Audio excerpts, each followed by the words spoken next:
Assalamualaikum warahmatullahi wabarakatuh. Apa kabar kalian semuanya? Jumpa lagi dengan Pak Asmi di sini, di mana kali ini Pak Asmi akan membahas tentang materi prakarya dan kewirausahaan kelas 10 semester 2. Pada video ini Pak Asmi akan membahas tentang kemasan produk makanan, ya. Yang pertama, beberapa hal yang harus diperhatikan pada kemasan produk makanan yaitu: satu, kemasan harus dapat melindungi isi dari pengaruh lingkungan dan pada saat distribusi. Misalnya, keripik akan lembek jika kemasannya tidak dapat menahan air atau udara yang masuk melalui pori-pori. Lembek atau melempem, makanya keripik atau makanan yang sifatnya makanan jadi atau makanan ready to eat bukan lebih bagus, seharusnya kemasannya itu kemasan yang benar-benar kedap udara dan kedap air. Yang kedua, kemasan harus menjadi media penanda terhadap barang yang dikemas sehingga pelabelan harus tercetak dengan jelas dan komplit. Dalam sebuah label itu isinya apa saja, bisa saja nama produknya apa, nama dagangnya apa, isinya bagaimana, komposisinya apa saja, nanti dijelaskan di slide selanjutnya. Ya. Kemasan harus mudah dibuka dan mudah ditutup kembali, serta berdesain atraktif atau menarik. Karena secara teori umumnya produk yang bagus, produk yang baik, makanan yang enak harus disertai dengan kemasan yang menarik atau atraktif. Di pertemuan kemarin saya menyontohkan jajanan anak kecil yang dijual di Indomaret atau Alfamart atau di tempat-tempat lain, Kinder Joy ya. Bagaimana sebuah Kinder Joy dikemas dengan sebuah hal yang atraktif dan menarik sehingga menarik minat orang untuk membeli. Dan jangan lupa kemasan itu harus mudah dibuka.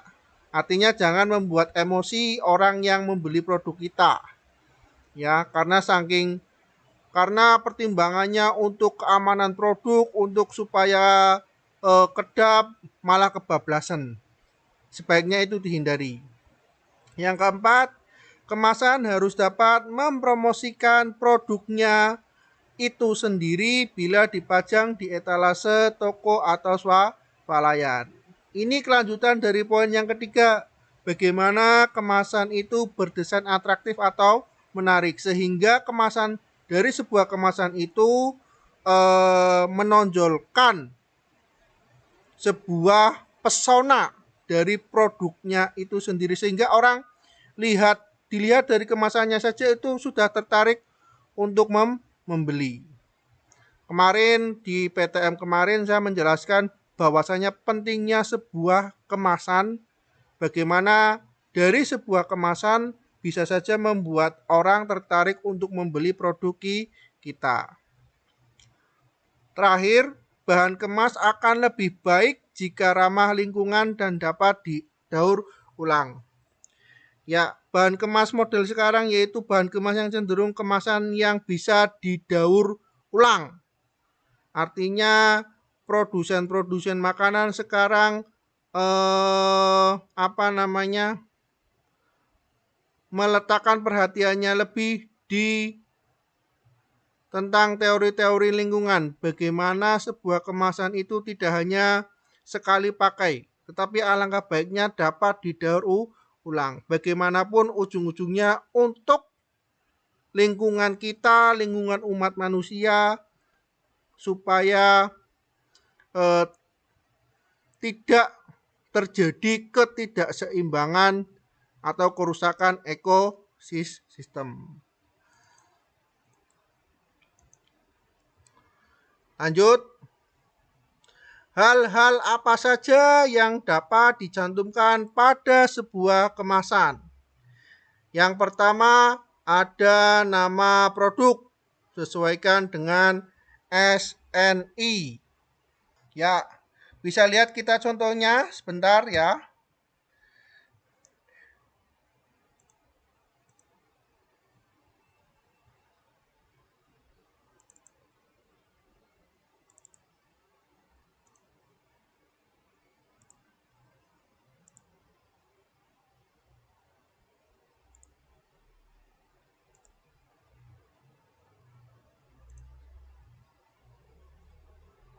Ya, yang pertama ada nama produk yang disesuaikan. Contoh di samping yaitu ini. Contoh sebuah kemasan, telur asin istimewa. Ya.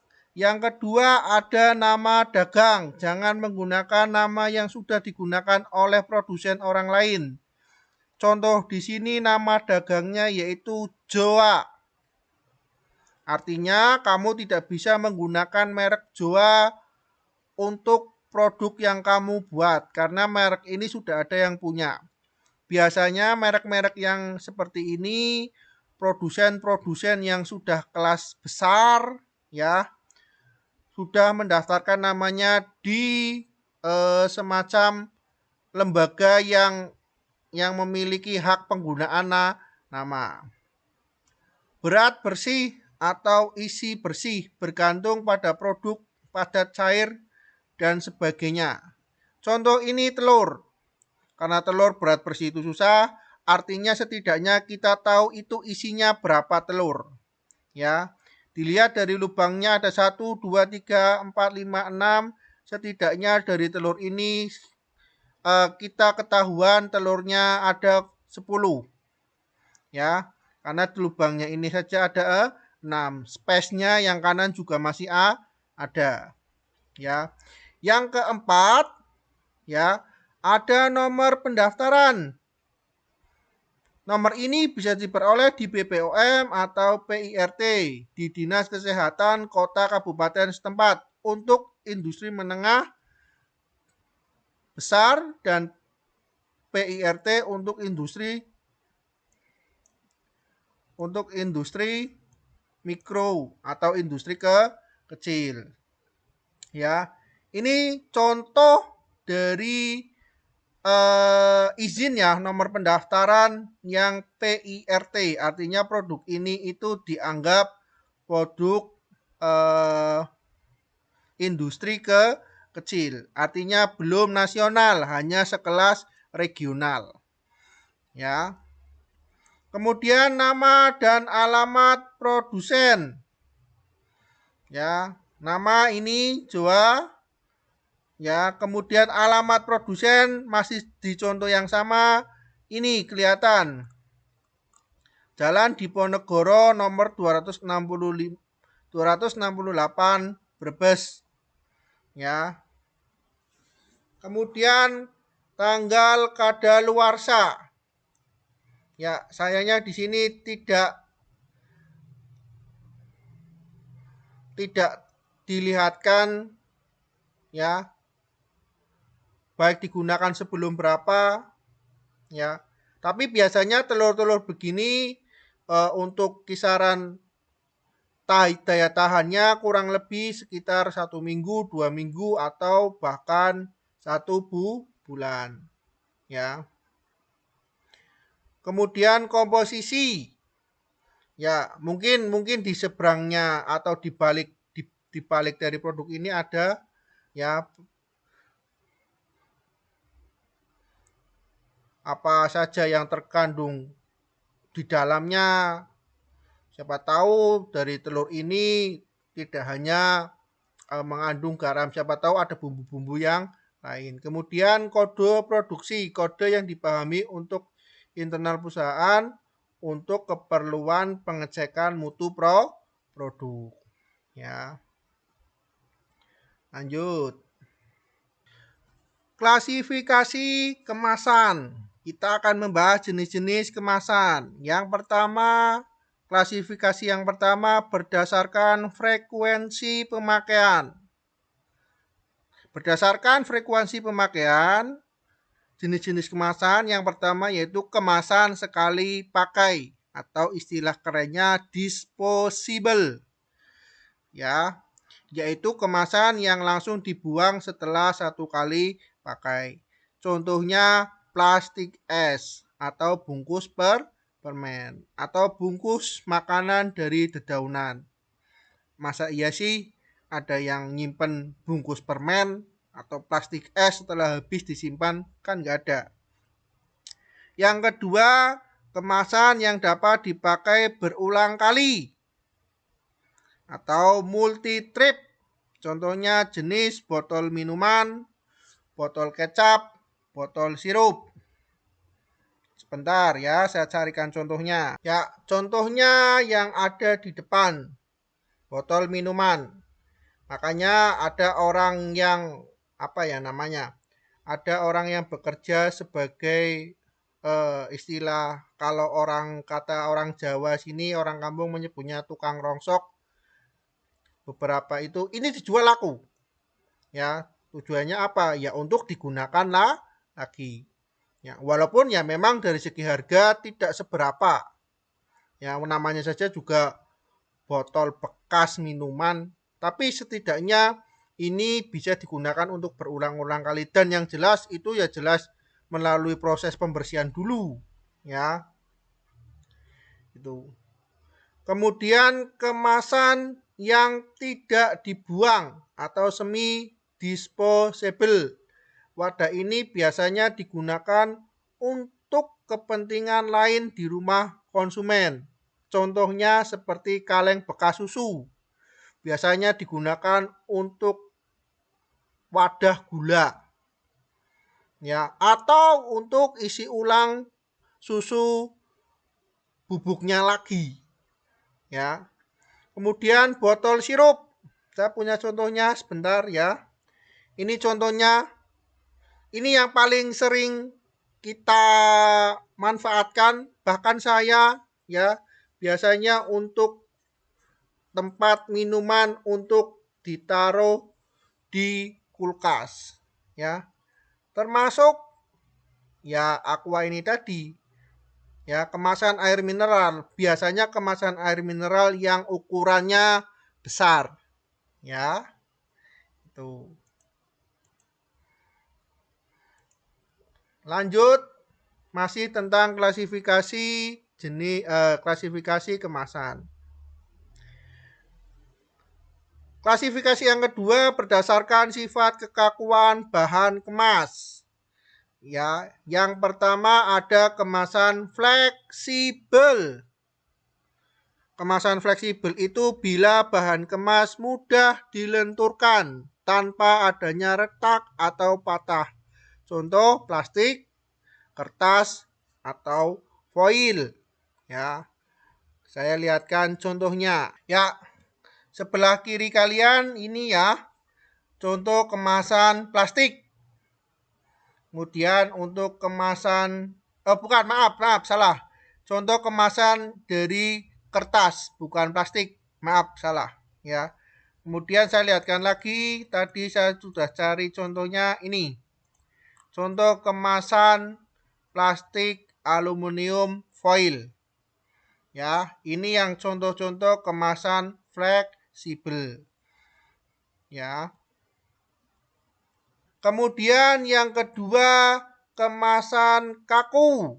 Yang disebut kemasan kaku bila bahan kemas bersifat keras, kaku, tidak tahan lentur, patah bila dipaksakan dibengkokkan. Contohnya kayu, gelas atau kaca, dan logam. Saya perlihatkan contohnya kemasan makanan dari kayu ya. Yang mana ini sangat jarang, termasuk salah satu kemasan mewah atau premium ya. Ya, bisa kalian lihat contoh kemasan dari kayu. Ya. Ini makanan-makanan ala Jepang. Ya. Ya, yang jelas ini kemasan salah satu kemasan premium. Ya. Contoh yang lain ya ini. Ya, kemasan kaku.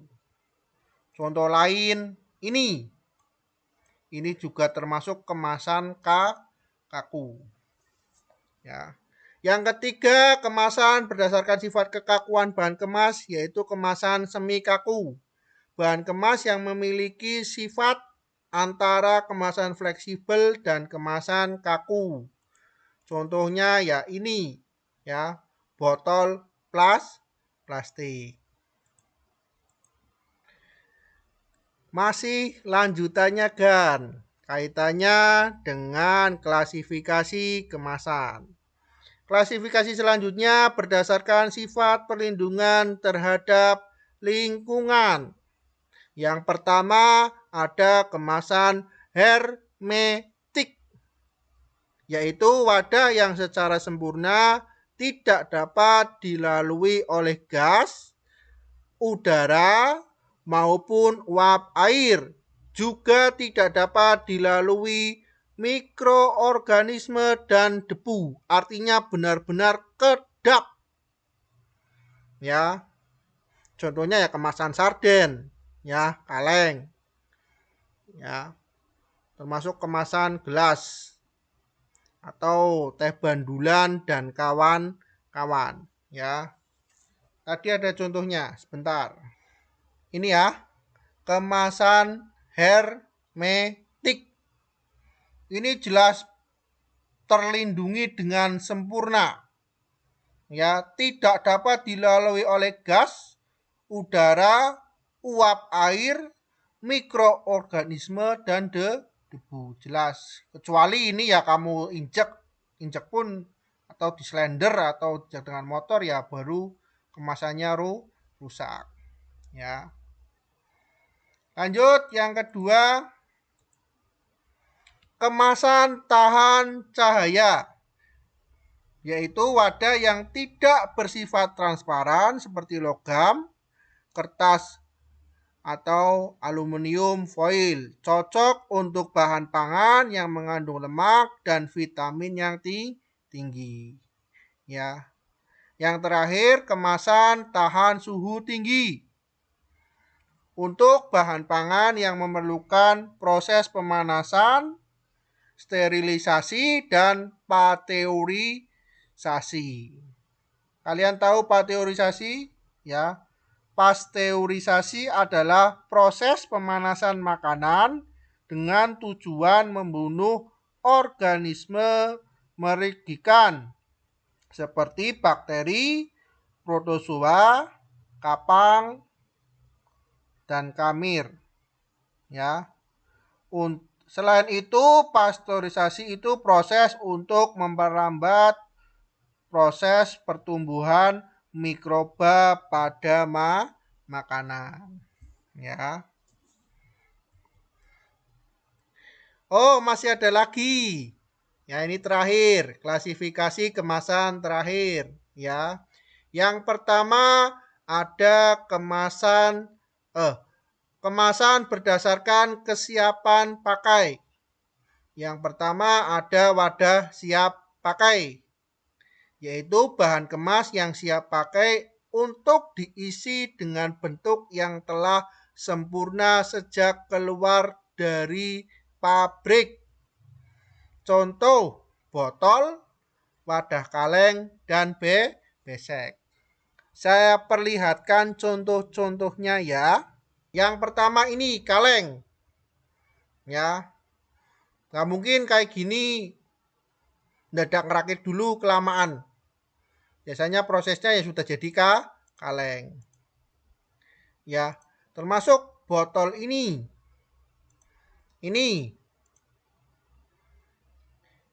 Ini juga kemasan siap pakai. Ini juga kemasan siap pakai. Ya.